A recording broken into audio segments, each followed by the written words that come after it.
Traffic আপডেটটা আমরা জেনে আসতে চাই। আমাদের সহকর্মী রিশান আবারও আছেন অন্য স্টুডিওতে, তার কাছে সরাসরি যেতে চাই।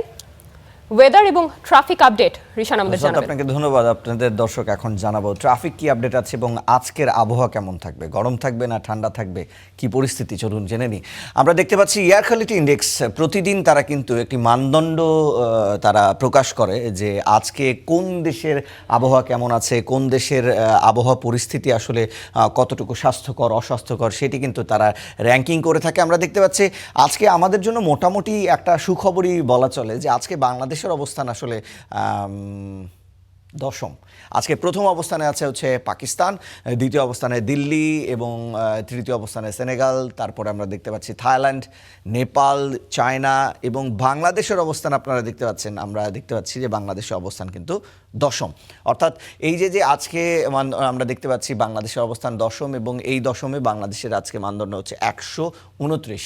এই যে মার্কিংগুলো করা হয় এই মার্কিংয়ে কিন্তু আজকের এই মার্কিংয়ে দেখা যাচ্ছে 0 থেকে 50 গুড বলা হচ্ছে, 51 থেকে 100 এটাকে বলা হচ্ছে মডারেট, এবং 100 থেকে 150 আনহেলদি ফর সেন্সিটিভ গ্রুপস, এবং 151 থেকে 200 সেটা হচ্ছে টোটালি আনহেলদি, এবং 200 থেকে 300 ভেরি আনহেলদি। তো সব কিছু মিলিয়ে আজকে কিন্তু বাংলাদেশের মানদণ্ড 129, অর্থাৎ সেটি কিন্তু আনহেলদি ফর সেন্সিটিভ গ্রুপস সেই গ্রুপের মধ্যে আছে। এরপর যে আমরা একটু দেখতে চাই আজকে বাংলাদেশের বিভিন্ন জায়গায় আসলে কি কেমন থাকছে ওয়েদার এবং তাপমাত্রা কেমন থাকছে সেটিও আপনাদেরকে একটু জানাতে চাই। ঢাকায় এখন তাপমাত্রা অনুভূত হচ্ছে 27 ডিগ্রি সেলসিয়াস, এবং ঢাকার আশেপাশের যেই জেলাগুলো আছে আমরা সিলেটে দেখতে পাচ্ছি 22 ডিগ্রি সেলসিয়াস, তারপরে আমরা বগুড়াতে দেখতে পাচ্ছি আপনার 26 ডিগ্রি সেলসিয়াস, বাগেরহাটে হচ্ছে আপনার 24 ডিগ্রি সেলসিয়াস, রাজশাহীতে 26, নাটোরে 27, পাবনায় 27, ফরিদপুরে দেখতে পাচ্ছি 27, ম্যাক্সিমামই 27 দেখতে পাচ্ছি আমরা। খাগড়াছড়িতে আমরা দেখতে পাচ্ছি সেটি হচ্ছে 25, রাঙামাটিতে আমরা দেখতে পাচ্ছি 27, অর্থাৎ 27 এরকম একটা তাপমাত্রা 27 ডিগ্রি সেলসিয়াস এরকম একটা তাপমাত্রা আজকে সারাদিন বাংলাদেশের বিভিন্ন জেলায় আসলে থাকতে পারে এবং এখন অনুভূত হচ্ছে। তেমন বৃষ্টির সম্ভাবনা আমরা দেখতে পাচ্ছি না। তো সব কিছু মিলিয়ে নতুন বছরের নতুন দিনের তাপমাত্রা মোটামুটি একটু গরমই অনুভূত হবে সারাদিন। আমরা আরও কিছু আপডেট জানতে চাই। এই মুহূর্তে হয়তো বা অনেকেই অফিসের উদ্দেশ্যে রওনা হয়েছেন বা রওনা হবেন, এই সময় হয়তো বা আপনি প্রিপারেশন করছেন কোন রাস্তা দিয়ে গেলে আপনি যানজট মুক্ত যেতে পারবেন এবং সময় মতো আপনার অফিস ধরতে পারবেন এবং পাঞ্চ করতে পারবেন অফিসে গিয়ে, সেটি আমরা দেখে আসতে চাই। আমরা ট্রাফিক আপডেটে দেখতে পাচ্ছি ম্যাক্সিমাম জায়গায় কিন্তু সবুজ আছে, কিন্তু কিছু কিছু জায়গায় এমন রেড অর্থাৎ এমন যানজট রয়েছে সেটি কিন্তু আসলে আপনাকে বেগ পাওয়াতে হবে। আমরা দেখতে পাচ্ছি যে ঢাকার যেই এন্ট্রি পয়েন্টগুলো আছে, অর্থাৎ আমরা যদি একটু যাত্রাবাড়ির দিকে চোখ রাখি, যাত্রাবাড়ির এই পয়েন্টটাতে কিন্তু আমরা দেখতে পাচ্ছি ব্যাপক যানজট। এখানে যানজট হওয়াটা স্বাভাবিক যেমন, এবং সেটি নিয়ন্ত্রণ করার জন্য আসলে কার্যকরী পদক্ষেপ প্রয়োজন। তার কারণ অনেক বাসই এখন যারা রাতে রওনা দিয়েছেন তারা ঢাকায় প্রবেশ করছেন, এই কারণে যানজট, এবং অনেক বাস ঢাকা থেকে ছেড়ে ঢাকার বাইরে যাচ্ছেন, এই কারণে কিন্তু একটা তীব্র যানজট। সেই সাথে আপনার মতো অনেকেই কিন্তু অফিসে যাচ্ছে, এই কারণেও কিন্তু যানজট তৈরি হয়েছে।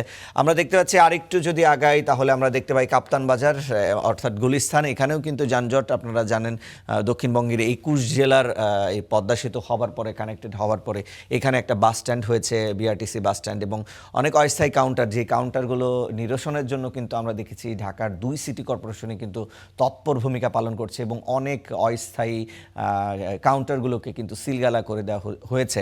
তো সে কারণে হয়তোবা এই সিলগালা করার কারণে এবং অনিয়ন্ত্রিত যেই বাস কাউন্টারগুলো ছিল এগুলো বন্ধ করার কারণে হয়তো যানজট কিছুটা কমবে। এবং আপনারা জেনে খুশি হবেন যে ঢাকার মধ্যে যে অস্থায়ী বাস স্ট্যান্ডগুলো আছে সেগুলো কিন্তু পুরোপুরিভাবে আসলে সরিয়ে নেওয়ার জন্য নির্দেশ দেওয়া হয়েছে 2 সিটি কর্পোরেশনের পক্ষ থেকে।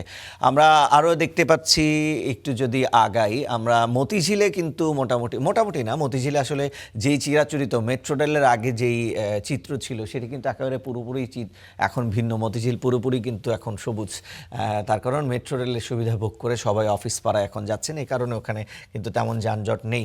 আমরা আরও আরও কিছু জায়গা একটু দেখতে চাই। আমরা দেখতে পাচ্ছি ঢাকা বিশ্ববিদ্যালয়ে কি অবস্থা। ঢাকা বিশ্ববিদ্যালয় এলাকায় নীলক্ষেতে যানজট নেই। আমরা শাহবাগে একটু যানজট পাচ্ছি, সেটি হলো আজিজ সুপার মার্কেট থেকে শাহবাগ আসতে, সেখানে একটু যানজট রয়েছে।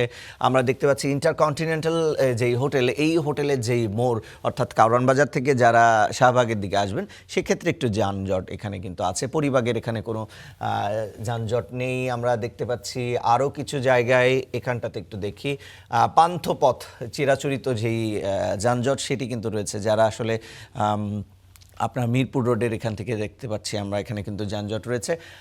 স্কয়ার হাসপাতালের এখানে যানজট রয়েছে। আরেকটি জায়গা আমরা দেখতে চাই, সেটা হলো আমরা আমিনবাজার গাবতলী, এটাও ঢাকার একটা এন্ট্রি পয়েন্ট, এখানেও কিন্তু তীব্র যানজট দেখা যাচ্ছে।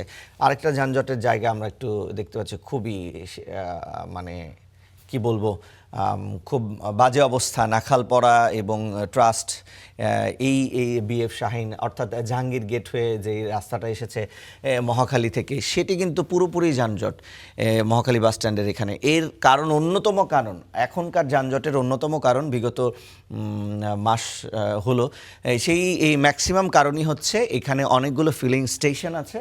এই স্টেশনে যারা বাইকার আছেন, যাদের তেল নেই, যাদের জ্বালানি প্রয়োজন, তারা কিন্তু দীর্ঘ একটা লাইন করে, এক সারি দুই সারি করে তারা কিন্তু রাস্তায় আসলে জ্বালানি তেলের যে অপেক্ষা, সেই অপেক্ষায় রয়েছে। এই কারণে কিন্তু তীব্র যানজট। অর্থাৎ আপনি যদি আপনার অফিসে যাবার জন্য এই মহাখালী, তারপর হচ্ছে জাহাঙ্গীর গেট, এই রাস্তাগুলো ব্যবহার করেন, সেক্ষেত্রে আপনারা বিকল্প কোনো ব্যবহার করতে পারেন, বিকল্প কোনো পথ, এবং সময় মতো আপনি আপনার অফিসে পৌঁছতে পারেন।